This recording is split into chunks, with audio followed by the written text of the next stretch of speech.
गव्हाच्या खळ्यात मळणीच्या बैलाला मुस्क न लावणारा आमचा शेतकरी 500 रुपयासाठी केवायसीच्या रांगेत उभा केला जातो. सरकार नाही, व्यवस्था बदलायला हवी.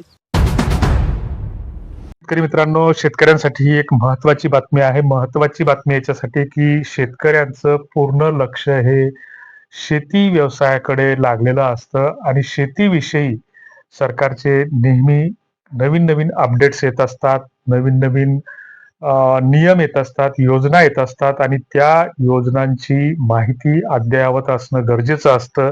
सध्या आता उन्हाळ्याचे दिवस सुरू असल्याने सार्वत्रिकपणे उन्हाचा पारा वाढलेला आहे आणि हा पारा वाढलेला असतानाच दुसरीकडे शेतीच्या खरीपाच्या हंगामाची लगबग सुद्धा आता शेतकऱ्यांमध्ये सुरू झालेली आहे.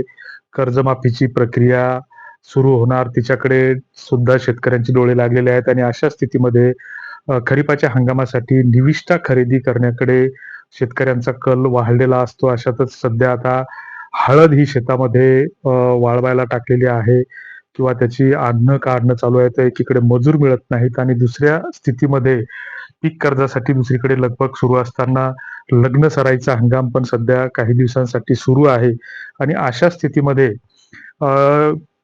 जी काही खरीपाचा हंगाम सुरू होण्यापूर्वी शेतकऱ्यांची जी काही लगबग असते तर ती खत आणि बियाणे खरेदीकडे आणि खत बियाणे खरेदी करत असताना दरवर्षीच शेतकऱ्यांची तारांबळ उडत असते.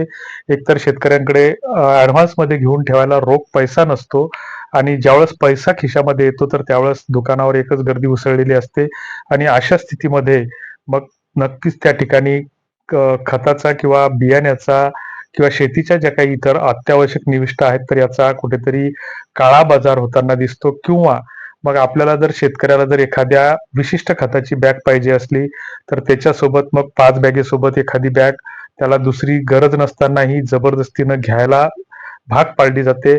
असे हे प्रकार दरवर्षीचेच आहेत आणि सातत्याचे आहेत.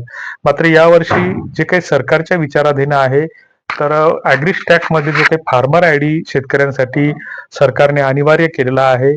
तर प्रायोगिक तत्वावर शेतकऱ्यांसाठी जर फार्मर आयडी नसेल, जर फार्मर आयडी स्कॅन करूनच खत दिलं जाणार असा प्रस्ताव सरकारच्या विचाराधीन आहे आणि जालना जिल्ह्यामध्ये तसा फतवा सुद्धा काढलेला आहे की तालुका कृषी अधिकाऱ्याने जवळपास कृषी सेवा केंद्रांना तशी पत्र दिलेली आहेत की शेतकऱ्यांचा फार्मर आयडी असेल तरच तो स्कॅन करून त्याच्या शेतीचं क्षेत्रानुसार त्याला खत देण्यात यावं की जेणेकरून या खताचा काळा बाजार थांबवला जाईल किंवा जी काही चढ्या दरानं खताची विक्री होत असते तर ती आटोक्यात आणण्याचा प्रयत्न केला जातोय. बऱ्याचदा असं होतं की ज्यांच्याकडे पैसा आहे किंवा ज्यांच्याकडे शेतीशी संबंध नाही तर अशी लोक ज्या खताला किंवा ज्या बियाण्याला जास्त मागणी आहे तर त्याचा स्टॉक करून ठेवतात आणि नंतर मग त्याचा चढ्या भावाने विक्री करून त्याचा काळा बाजार करतात. असे प्रकार किंवा अनुभव अनेक वेळा यापूर्वी शेतकऱ्यांना आलेले आहेत आणि मग या गोष्टीवर नियंत्रण ठेवणं कठीण जातं.